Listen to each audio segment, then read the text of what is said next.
우리 이웃 동네인 철마 동네를 지나서 개울이 흐르는 산자락 한편에 보면은 양봉을 하는 분들이 있습니다. 벌을 키우는 사람들이 거기에 있어요. 전국에 이런 양봉업자들이 참 많습니다. 가을 날씨가 아침 저녁으로 쌀쌀해지고 제법 추워짐으로써 이 양봉업자들의 손길이 바빠졌다고 합니다. 슬슬 월동 준비를 하기 때문입니다.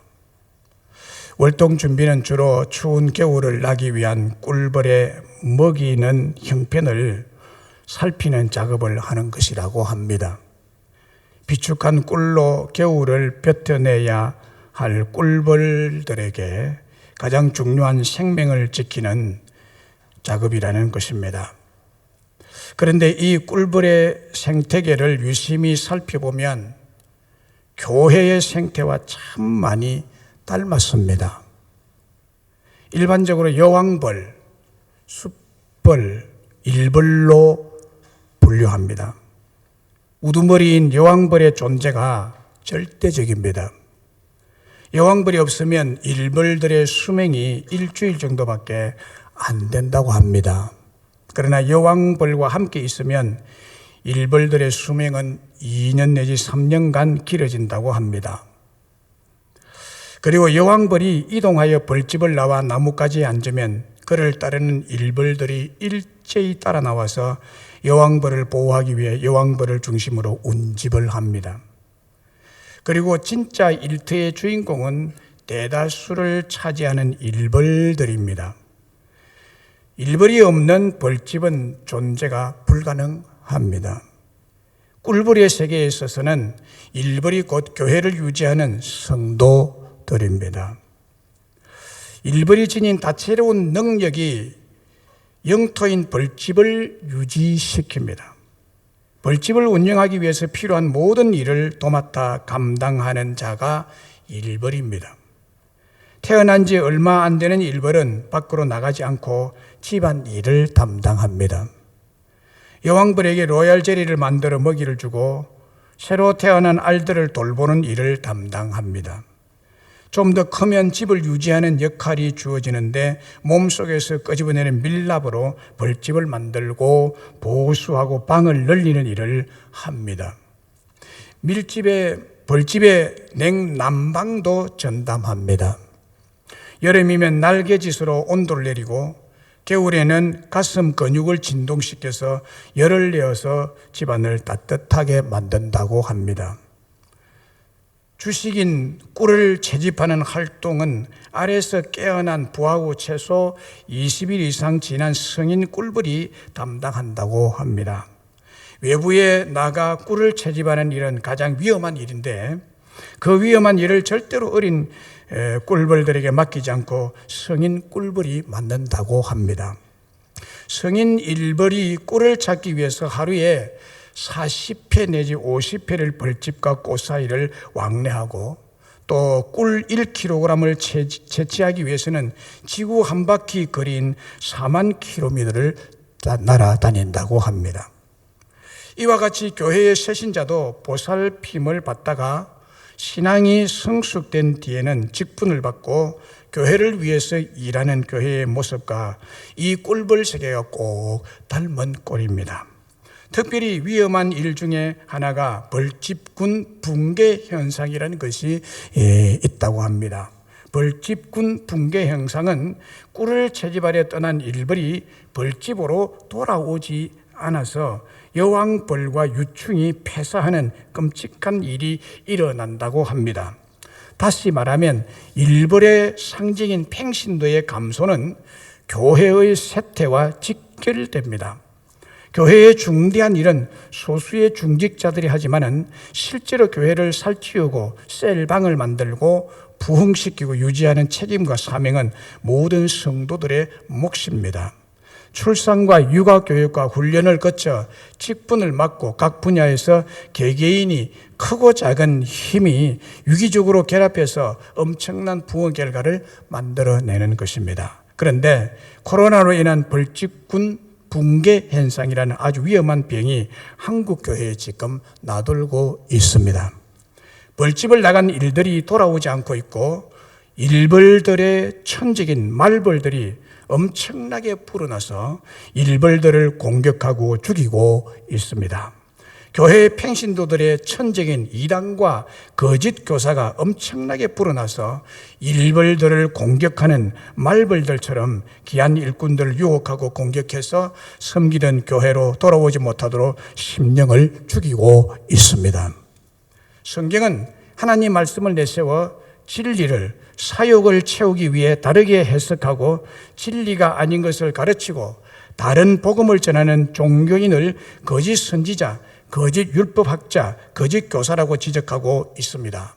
특별히 거짓 선지자와 바른 복음이 아닌 여러 이론들로 각색이 된 다른 복음을 전하는 거짓 목회자들에 대해서는 멸망과 화와 저주로 엄중히 경고하고 있습니다. 예레미야 27장 7절, 9절로 10절에 보면 너희는 너희 선지자나 복술가나 꿈꾸는 자나 술사나 요술자가 이르기를 너희가 바벨론의 왕을 섬기게 되지 아니하리라 하여도 너희는 듣지 말라.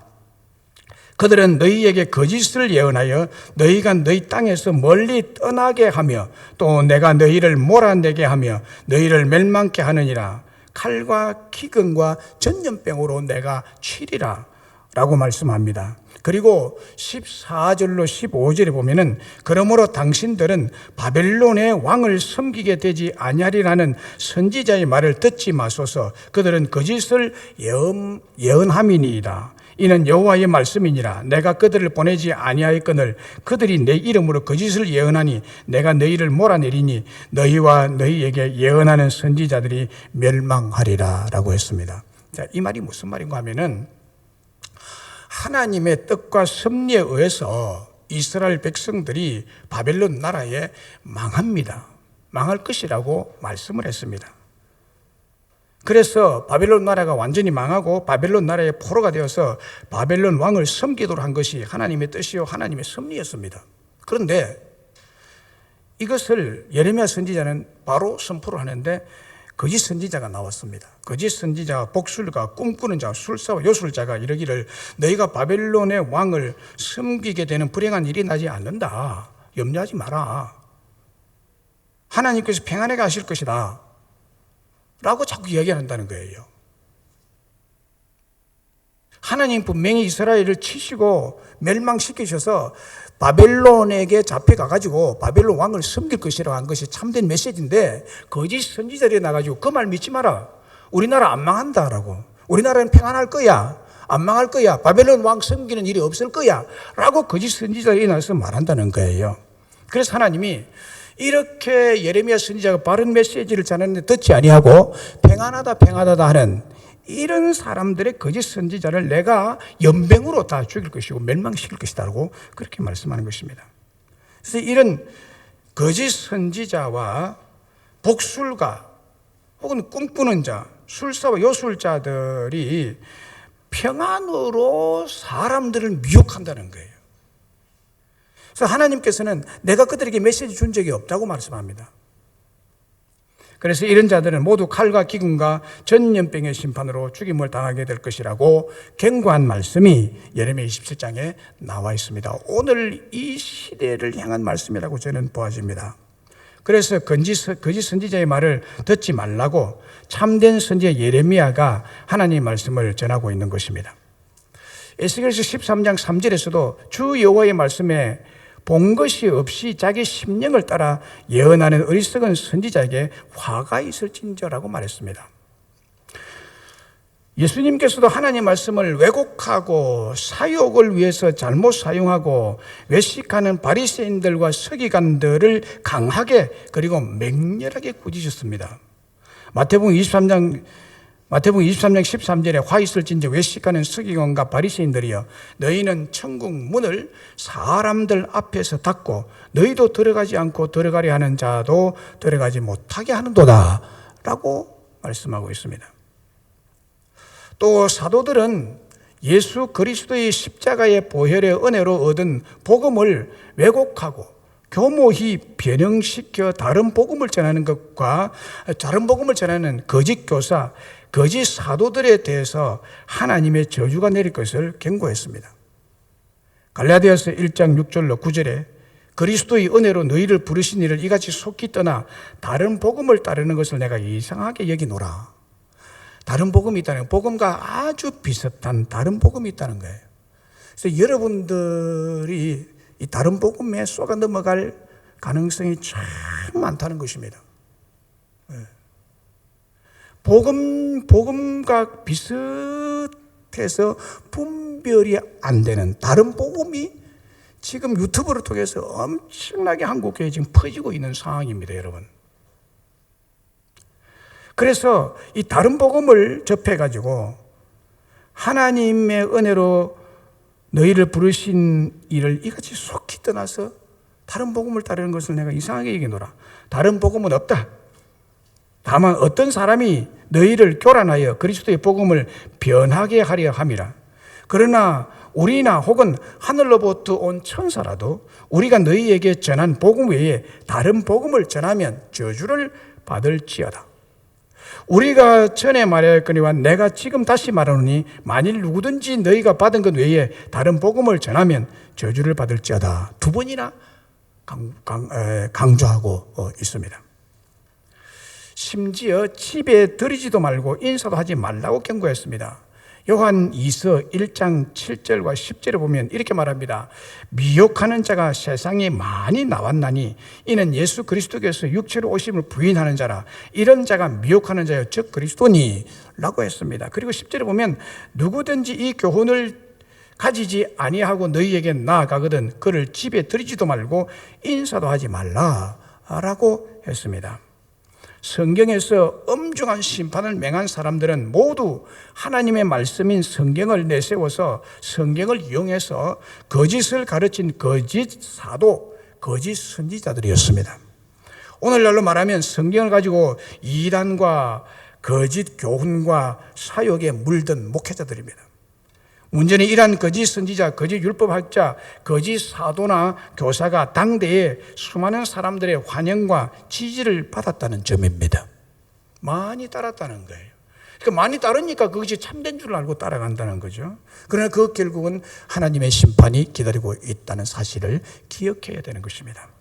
오늘날 신학적인 측면에서 성혁명 사상, 포괄적 차별금지법을 뒷받침하는 소위 퀴어 신학, 교회의 예배를 약화시키고 율법화된 세마교육과 가정예배 등등이며 이를 교회 성도들에게 가르치고 유튜브로 유포하는 목회자들과 지도자들이 점점 많아지고 있습니다. 코로나로 인해서 교회 대면 예배가 금지된 어수선한 현실을 틈타서 이들은 수많은 교회 성도들의 환영과 지지를 받으면서 교단의 지도자들이 되어가고 있습니다. 유럽 및 미국에서 일부 주요 교단의 교권을 성혁명 사상, 차별금지법, 퀴어 신학 지지자들이 장악해 버렸습니다.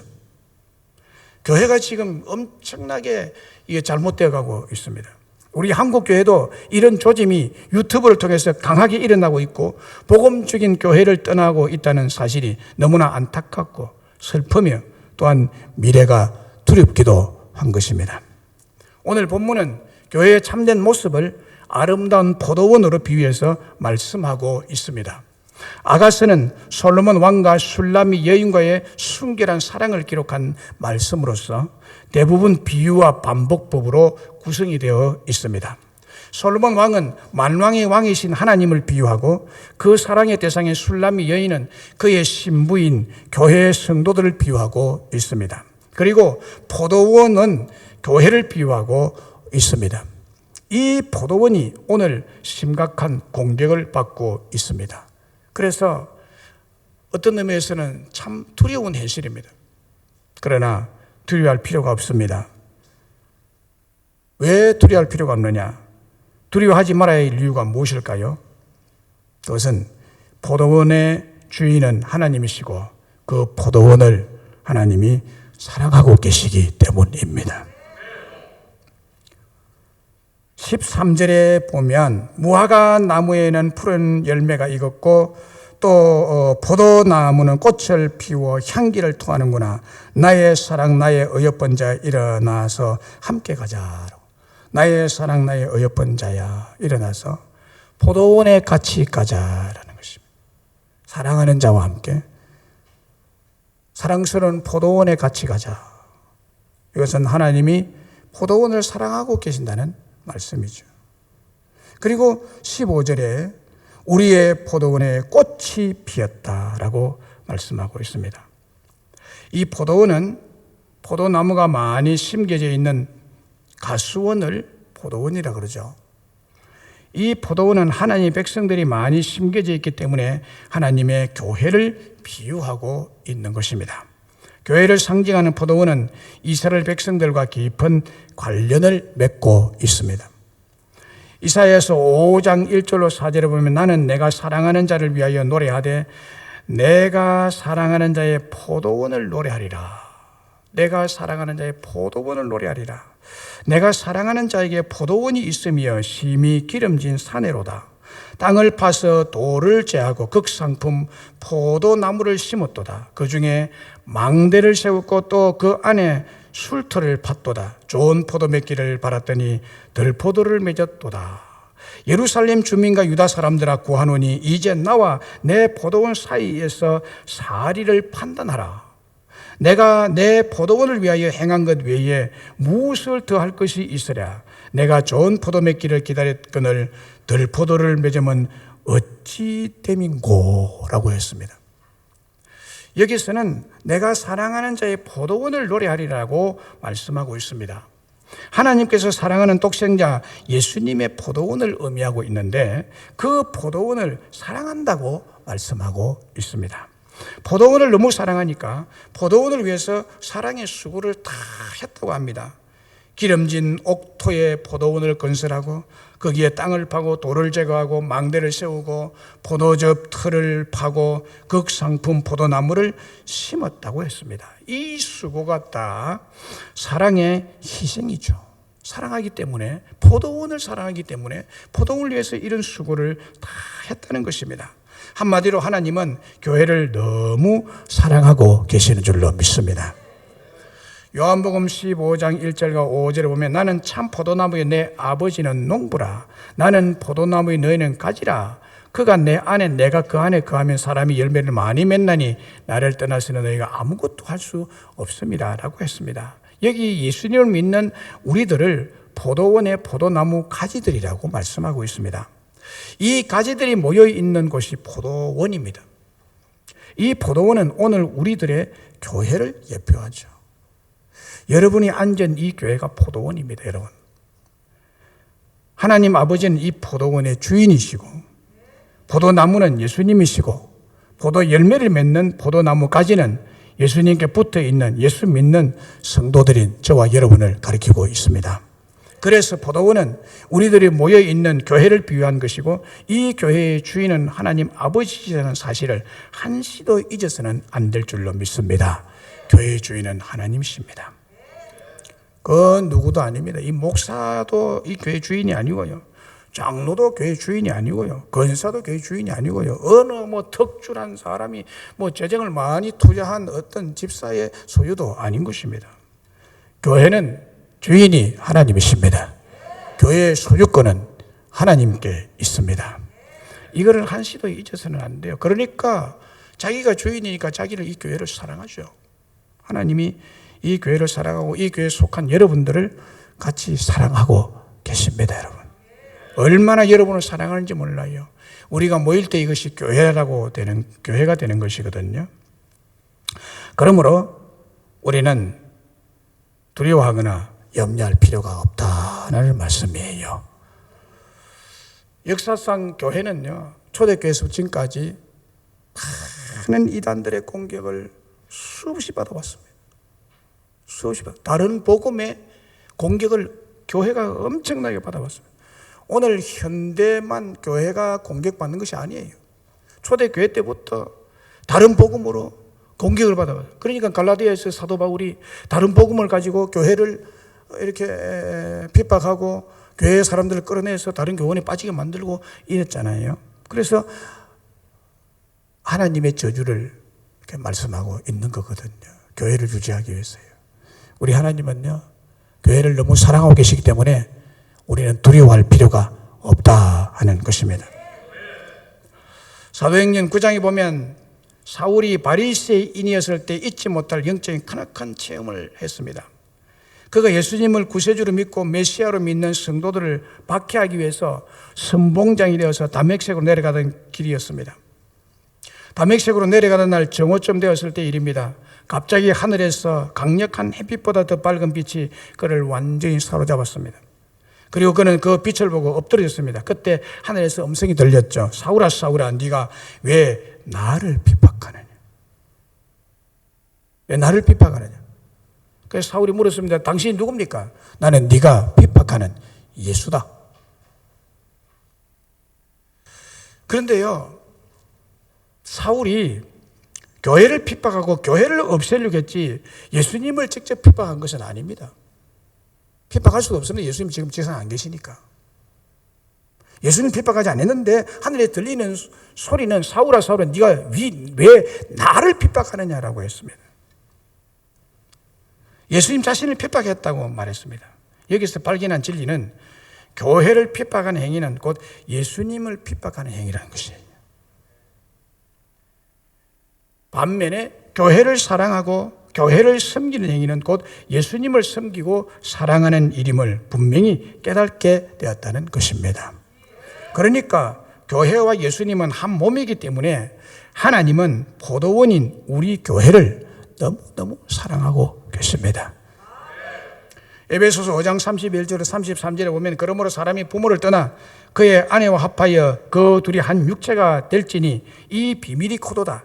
나는 그리스도와 교회에 대하여 말하노라. 그러나 너희도 각각 자기의 아내 사랑하기를 자기 자신같이 하고 아내도 자기 남편을 존경하라 라고 말했습니다. 사도 바울이 에베소 5장에서 말씀을 할 때 그리스도 예수님과 교회와의 관계를 설명하면서 가장 잘 이해할 수 있는 방법으로 말씀을 전해야 되고 가르쳐야 되는데 그것이 부부관계라는 거예요.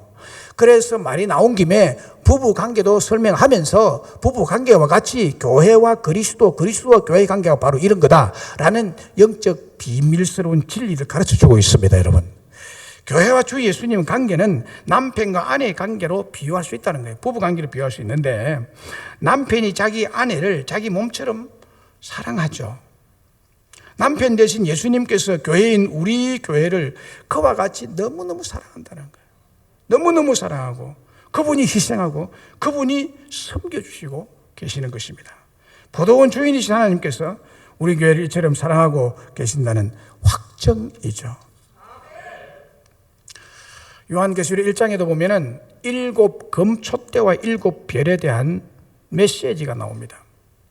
거기 보면은 부활하신 주님께서 교회를 너무 사랑하시고 아끼기 때문에 발에 끌리는 흰 옷을 입고 교회인 7 금촛대 사이를 거니시고 계신다고 합니다.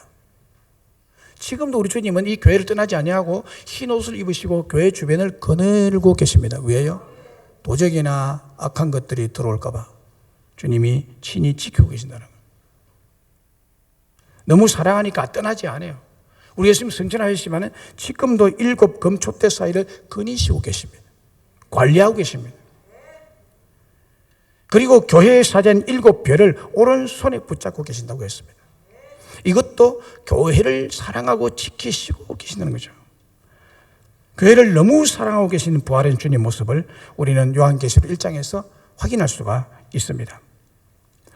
어떤 사람은 사랑 없는 남녀의 만남은 고기 덩어리와 고기 덩어리의 만남이라고 했습니다. 우리 주님께서 교회를 사랑하지 않는다면 우리와 주님과의 만남은 이루어질 수가 없는 만남이요, 이루어질 수 없는 사랑인 것입니다. 그러나 우리 주님께서 우리 교회를 사랑하시기에 이 교회에서 우리의 주님과의 만남에 영생이 있고 천국이 이루어지는 줄로 믿습니다. 자, 그 포도원을 공격하는 적대 세력 때문에 두려워하지 말아야 될 두 번째 이유는 뭐냐? 두 번째 이유는 하나님은 포도원인 교회를 자기 스스로가 지키시고 보호하시고 계시기 때문에 두려워할 필요가 없다는 거예요. 15절에 보면 우리를 위하여 여우 곧 포도원을 거는 작은 여우를 잡으라. 우리의 포도원에 꽃이 피었습니다 라고 했습니다. 포도원을 거는 작은 여우를 잡으라고 명령하신 이유는 교회를 사랑하기 때문에 교회를 지키시고 보호하시려는 하나님의 강력한 의지가 담겨 있는 말씀입니다. 에베소서 5장 27절 30절에 보면 자기 앞에 영광스러운 교회로 세우사 티나 주름 잡힌 것이라 이런 것들이 없이 거룩하고 흠이 없게 하려 하십니다. 이와 같이 남편들도 자기 아내 사랑하기를 자기와 자신같이 할지니 자기 아내를 사랑하는 자는 자기를 사랑하는 것이라. 누구든지 언제나 자기 육체를 미워하지 않고 오직 양육하여 보호하기를 그리스도께서 교회에게 함과 같이 하나니 우리는 그 몸의 지체임이라 라고 했습니다. 오직 양육하여 보호한다고 했습니다. 우리 예수님은 교회를 친히 지키시고 보호하고 계십니다. 그 이유는 주님 자신의 핏값으로 포도원인 교회를 일구고 세우셨기 때문입니다. 일반 빌딩이나 건물은 돈만 있으면 지을 수 있습니다. 돈만 있으면 얼마든지 지을 수 있습니다만 교회는 그것으로 세워지고 지어지는 것이 아닙니다. 교회는 예수님의 피로 지어지고 세워지는 줄로 믿습니다. 자기 피로 사서 세우신 교회이기 때문에 예수님은 교회를 내버려 두시거나 포기하지를 않으십니다. 음부의 권세가 사탄의 권세나 이단이나 거짓 선생이 해치지 못하도록 보호하시고 지켜주고 계십니다. 우리 주님께서 그토록 보호하시고 지켜주시는 교회이기 때문에 우리는 이 교회를 사랑하고 부흥을 위해서 깨어 기도해야 할 것입니다. 마태복음 16장 18절에 또 내가 네게 이르노니 너는 베드로라 내가 이 반석 위에 내 교회를 세우리니 음부의 권세가 이기지 못하리라고 했습니다. 음부의 권세, 이단의 권세, 거짓 선지자나 선생의 권세가 이기지 못하도록 교회를 반석 위에 세우시고 보호하시고 지켜주시는 줄로 믿습니다. 미국 필라델피아에 템플 교회가 있습니다.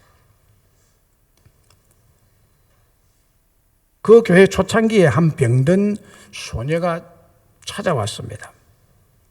그러나 교회가 너무 좁아서 이 소녀 한 명을 받아들일 수가 없었습니다. 예배 시간 찾아왔는데 교사가 나가서 이 소녀에게 말했습니다. 참 미안하구나. 나중에 다시 오렴. 지금은 너를 받아줄 수가 없구나. 예배당이 너무 협소하단다. 소녀는 눈물을 글썽이며 집으로 돌아갔습니다. 결국 그 소녀는 교회를 나오지 못한 채 세상을 떠나고 말았습니다. 그런데 소녀의 베개 밑에서 목사님에게 보내는 짧은 유서와 동전 57센트가 나왔습니다. 그 유서에는 이렇게 적혀 있었습니다. 저는 정말 교회에 가고 싶었어요. 그런데 교회가 너무 좁아서 그 기회를 놓쳤어요. 교회가 좁아 저 같은 사람이 없도록 제가 모은 이 돈으로 교회를 좀 넓게 지어주세요. 라는 유서였습니다. 목사님은 그 소녀의 장례식에 참석한 사람들의 그 유서를 읽어주었습니다. 사람들은 소녀의 유서에 큰 감동을 받았습니다. 수많은 사람들이 모금운동에 적극 참여했습니다. 그 결과 템플 교회는 크게 정축이 되었고 남은 돈으로 그 소녀를 기념하는 선한 사마리아 병원과 미국의 명문대학 템플 대학이 설립이 되게 되었습니다. 여러분, 우리 하나님께서는요, 이렇게 작은 소녀의 유서 하나를 통해서 작은 소녀의 57센트의 돈을 가지고 이 교회를 세우시고 지켜주시고 보호하시는 섭리와 역사를 볼 수가 있습니다, 여러분. 우리 하나님은 우리의 교회를 반석 위에 세우셨습니다. 그리고 지키시고 보호하시고 축복하여 주시는 줄로 믿습니다. 그러면 하나님께서 이 포도원을 향하여 무엇을 하라고 명령하고 있습니까? 뭘 하라고 그래요? 하나님은요, 이 포도원인 교회를 너무너무 사랑하고 있어요. 여러분을 너무 사랑하고 있다는 사실 믿으시기를 바랍니다. 그리고 하나님은 이 교회를 지키십니다. 불꽃 같은 눈동자를 지키시고 보호하고 계십니다. 흰 옷을 입고 끌리는 옷을 입고 이 교회를 두루 살피고 계십니다. 얼마나 큰 은혜입니까, 여러분? 그래서 우리는 안심하고 교회 생활을 잘 할 수가 있다는 것입니다. 그러면 이 교회를 위해서 뭘 해야 되느냐? 명령을 하고 있는데 그 명령은 포도원을 흐는 작은 여우를 잡으라고 하십니다. 15절이죠. 우리를 위하여 여우 곧 포도원을 흐는 작은 여우를 잡으라. 포도원에 꽃이 피었습니다. 술람이 여인은 포도원에서 자신과 솔로몬 왕과의 사랑의 관계를 방해하고 파괴하는 작은 여우를 잡아 없애기를 희망하고 있습니다. 이 말은 솔로몬 여인이 솔로몬 왕에게 한 말이에요. 이 작은 여우는 포도원에 몰래 들어와서 포도원 포도밭 그 뿌리 밑에다가 굴을 팝니다. 굴을 파고 서식하면서 봄철 포도나무에 싹이 돋고 꽃이 필 무렵 포도원을 돌아다니면서 포도나무에 핀 꽃을 다 떨어뜨리고 포도나무 뿌리나 원줄을 갉아 먹거나 못 쓰게 만들어 버립니다. 그래서 여우는 포도원에 골칫거립니다. 이게 숨어 다니면서 보이지도 않아요. 성경에서 여우는 보통 교활하고 그 속을 알 수 없는 어마어마한 짐승으로 뱀과 비슷한 동물로 간주되고 있습니다. 우리 예수님께서도 종교인 바리새인이나 거짓 교사나 거짓 선지자들을 말할 때에 교활하다는 의미로 여우를 언급하셨습니다. 이 여우를 잡아내지 못하면 포도원은 꽃필 때와 포도 수확기 때에 포도 열매를 맺지 못하도록 방해하는 아주 나쁜 방해꾼입니다. 이 작은 여우가 포도원을 황폐하게 만들고 포도원을 망하게 만들고 포도원 문을 닫게 만듭니다. 반드시 이 작은 여우를 포도원에서 잡아내야만 합니다. 본문 13절과 15절에 무화과 나무에는 푸른 열매가 익었고 포도나무는 꽃을 피우고 향기를 토하는구나. 나의 사랑 나의 어여쁜 자여 일어나서 함께 가자. 우리의 포도원에 꽃이 피었음이라고 표현하고 있습니다. 이것은 하나님의 사랑이 충만한 포도원인 교회의 모습을 은유적으로 표현하고 있는 말씀입니다. 포도원이 얼마나 아름다우냐. 포도원에 아름다운 포도꽃이 피어있고 얼마나 평화스럽고 아름다운 열매가 풍성히 맺힐 기약적인 꽃이 포도원 꽃이잖아요. 이 포도원에 포도나무의 꽃을 피우고 향기를 토하고 있다는 말은 주님과 교회 성도 사이에 본격적으로 시작되고 발전해갈 사랑의 관계를 해방하고 열매를 맺지 못하도록 하는 이 작은 여우에 대해서 언급하고 있습니다. 작은 여우는 이 사랑의 열매를 맺지 못하도록 할 목적으로 대적하는 세력들을 암시하고 있는 말씀입니다. 이 작은 여우의 세력들을 대적하기 위해서 교회는 늘 깨어 있으면서 해방자 작은 여우를 경계하고 잡음으로 포도원인 교회를 지켜내야 할 줄로 믿습니다. 마태복음 7장 15절에 거짓 선지자를 삼가라. 양의 옷을 입고 너희에게 나오나 속에는 노력하는 일이라 라고 했습니다. 이 말씀은 예수님께서 이 땅에 오셨을 때 구원받은 하나님의 백성들의 거룩한 삶의 기준을 직접 가르쳐 주신 산상보훈의 마지막 결론 부분으로서 복음의 말씀입니다. 거짓 선지자들이 겉으로는 양의 옷을 입고 옵니다. 마귀의 옷을 입고 들어오지 않죠. 그럼 다 피해죠. 양의 옷을 입고 옵니다. 양같이 들어옵니다. 양같이 교회에 들어와서 더 선한 복음, 더 정통 복음, 더 정의로운 교육처럼 보이나 그 속과 열매를 살피면 거짓 교리, 거짓 신앙으로서 사람들의 자유를 빼앗고 육체적 정신적 건강을 파괴하며 엄청난 재정을 빼앗는 무서운 거짓이고 악법이고 다른 복음입니다. 이들을 삼가라고 예수님은 경고하고 있습니다. 이들의 말하자면 교회인 포도원을 흐는 작은 여우들입니다.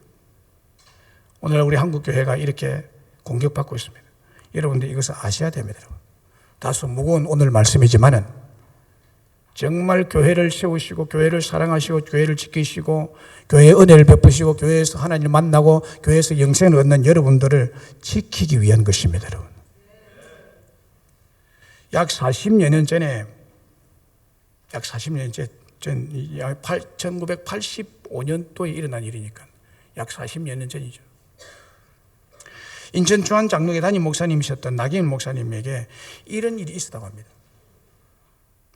어느 주일에 다른 교회에서 장로님으로 지냈다는 사람이 교회에 나오더랍니다.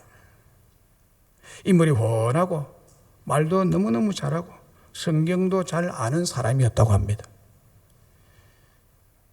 오고 난 다음부터 얼마나 잘하느니 귤상자를 사다 주고 금박 성경도 사다 주고 교통비도 주고 하면서 아주 잘 섬기더라는 것입니다. 그러던 어느 날 밤에 그 장로님이 목사님 찾아와서 내일 아침에 대통령이 베푸는 조찬 기도회가 있는데 이곳에는 유명한 원로 목사님들만 초대받아 오는데 우리 목사님은 젊으시지만은 너무 훌륭해서 자리를 예약해 놓았습니다. 그래서 내일 아침에 꼭 조찬 기도회에 가셔야 됩니다라고 하더랍니다. 참 귀한 자리잖아요. 대통령과 함께하는 조찬 기도 자리예요. 또 원로 목사님들과 함께하는 자리니까 참 귀한 자리죠.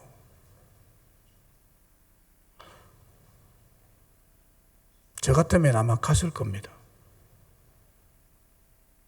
그런데 이 목사님이 그 초청을 거절했습니다. 나는 새벽 예배 때문에 도저히 갈 수 없습니다라고 했대요. 그런데 그렇게 거절하니까 자꾸 가야 된다고 하더랍니다. 예약이 되어 있어서 할 수 없습니다. 가야 됩니다라고. 그래도 갈 수 없다고 거절했는데 그 다음날 새벽이 돼서 새벽 예배를 인도하러 가는데 그 사람이 또 나타나서 자꾸만 가자고 조르고 매달리기까지 하더랍니다. 그래도 갈 수 없다고 뿌리쳤는데 이 사람이 알고 보니까 간첩이더래요. 간첩이더래요. 그 인천이니까 인천 앞바다가 바로 있잖아요. 인천 바다에 조금만 가면 바로 이북이잖아요. 인근 인천 앞바다에다 간첩선을 숨겨놓고 주안장로교회를 해방하기 위해서 그 목사님을 납치해서 이북으로 끌고 가려고 했던 것입니다. 위험한 일이죠. 이 목사님이 없으면 교회는 막 수라장이 또 될 것 아니겠어요? 그래서 이 간첩이 뜻대로 안 되는 장로로 위장해서 들어온 거예요. 너무너무 잘했어요. 양의 탈을 쓰고 들어온 일이죠. 뜻대로 잘 안 되니까 다른 사람을 납치해서 북송하던 중 납치된 사람이 말을 잘 안 들으니까 총으로 쏴 죽이고 이 사람도 잡혔습니다. 참으로 끔찍한 일이죠. 악한 여우 같은 사탄은 포도원인 교회를 헐려고 몸부림을 치고 있다는 사실입니다. 앞에서도 말씀드렸지만 하나님 말씀을 내세워 진리를 사욕을 채우기 위해 다르게 해석하고 진리가 아닌 것을 가르치고 다른 복음을 전하는 종교인인 거짓 선지자, 거짓 율법학자, 거짓 교사들, 공산주의, 사회주의, 이단 사상들이 작은 여우입니다. 그리고 작은 여우라는 상징어는 교회 내에 존재하는 작은 제약들을 지칭하기도 합니다. 이들을 포도원에서 내쫓고 물리치고 경계하며 잡아야 한다고 말씀하고 있습니다. 그래야 포도원에 하나님의 사랑의 꽃이 충만하게 피며 포도원에 행복이 가득하게 될 줄로 믿습니다. 말씀했습니다. 사랑하는 여러분, 서론에서 꿀벌의 생태계가 교회의 생태와 참 많이 닮았다고 말씀드렸습니다. 일반적으로 여왕벌 숲을 일벌로 분류가 되는데 우두머리인 여왕벌의 존재가 꿀벌의 생태계에서는 절대적입니다. 이 여왕벌이 없으면 안 됩니다. 여왕벌이 리더입니다. 여왕벌이 두 마리가 되면 반드시 분봉합니다. 그래서 한 번씩요, 벌집을 양봉하는 업자들이 있는 그곳에 그 버드나무로 있는 나무에 벌이 떨어져 나와가지고 그게 벌떼가 막 뭉쳐 있는 것을 볼 수 있어요. 그런데 그 벌떼를 새로운 벌집으로 들이거든요. 양봉업자들은요. 그 분봉이라고 그래요. 그때 이 벌떼들을 한 마리 한 마리 더 잡아 들이는 것이 아니라 여왕벌 한 마리만 딱 잡아가지고 그 벌집 속에 딱 넣으면 전부 다 따라 들어옵니다. 여왕벌에 따라서 싹 들어와요. 그래서 또 벌 한 통이 생겨납니다. 이렇게 분봉이 되는데 이 꿀벌의 세계에서는 여왕벌이 절대적입니다. 여왕벌이 없으면 일벌들의 수명이 급격하게 짧아지고 여왕벌이 있으면 아주 긴 장수의 삶을 살게 됩니다. 그리고 여왕벌은 음식도 여왕벌만 먹는 음식이 있죠. 그걸 뭐라 그러죠? 로얄 젤리라고 해요. 그리고 일터의 주인공은 여왕벌이 아닙니다. 일터의 주인공은 일벌들입니다. 일벌들이 열심히 벌집을 만들고 벌집을 수리하고 벌집을 또 만드는 거죠. 그러니까 여러분들은 말하자면 벌집의 체계로 말하면 꿀벌의 세계의 체계로 말하면 일벌들입니다, 여러분. 어쩔 수 없어요. 일벌들입니다. 이게 참 닮았어요. 일벌들이 꿀을 채취하기 위해서 1kg의 꿀을 만들기 위해서는 지구 한 바퀴를 돈다고 그러잖아요. 지구 한 바퀴를 돈다. 그래 열심히 하니까 수명이 2, 3년밖에 안 돼요. 빨리 죽는 것도 말벌에게 뭐 잡혀 죽는 것도 있고 허리가 잘려서 뭐 게으른 것도 있고 이런 것도 있죠. 오늘 포도원의 비유가 꼭 꿀벌의 세계와 같은 거예요. 벌이 이 말벌들이나 이런 벌들에 의해서 엄청나게 공격을 받거든요. 우리가 이런 교회 이단 사상들이 참 많습니다, 여러분. 특별히 여러분 요즘 유튜브 이게 개인 방송국이 그냥 이렇게 돼가지고 얼마나 많이 이상한 이론들이 들어보면 그럴듯한 이론들이 많이 있습니다, 여러분. 저는 분별이 되면 여러분들 분별 안 돼요. 함부로 유튜브에 접속해서 보지 마세요, 여러분. 경고입니다. 보지 마세요. 다른 복음이 너무 많이 난무하고 있습니다, 여러분. 그럴듯한 율법을 가지고 지금 갖다 대고 있습니다. 피해를 볼까 여러분들에게 제가 목사로서 책임자로서 리더로서 말씀을 드리는 거예요. 작은 여우들이 몰래 들어와서 교회를 해파하고 교회를 뒤집어버리는 것입니다.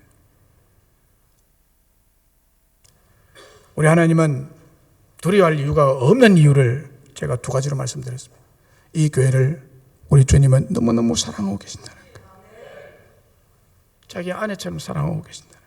너무 아끼고 사랑하는 피 흘려 사신 교회이기 때문에 그렇습니다. 그리고 지키고 보호하십니다. 그런데 우리에게 사명을 줬습니다. 작은 여우가 들어온다. 이걸 잡아라. 작은 여우를 잡아라. 잡으라고 했지 그냥 두라고 하지 않습니다, 여러분. 그걸 용서해 주라고 말하지 않습니다. 잡아야 됩니다. 이 여우를 잡아서 없애야 되는 거죠. 잡아서 없애야 되는 거예요. 쫓아내든지 없애든지. 왜냐하면 하나님이 세우신 이 교회를 망하게 만들고 상처를 주고 하니까 이 작은 여우를 잡아야 되거든요. 여러분들이 어떤 물질에 유혹받지 마시고 어떤 이론에 유혹받지 마시고 오직 주의 바른 복음, 이 복음을 바르게 받아들이고 하나님과 여러분의 관계에 있어서 사랑의 꽃을 피우고 행복의 열매를 풍성히 맺는 축복을 받으시는 여러분 다 되시기를 주의 이름으로 축복합니다.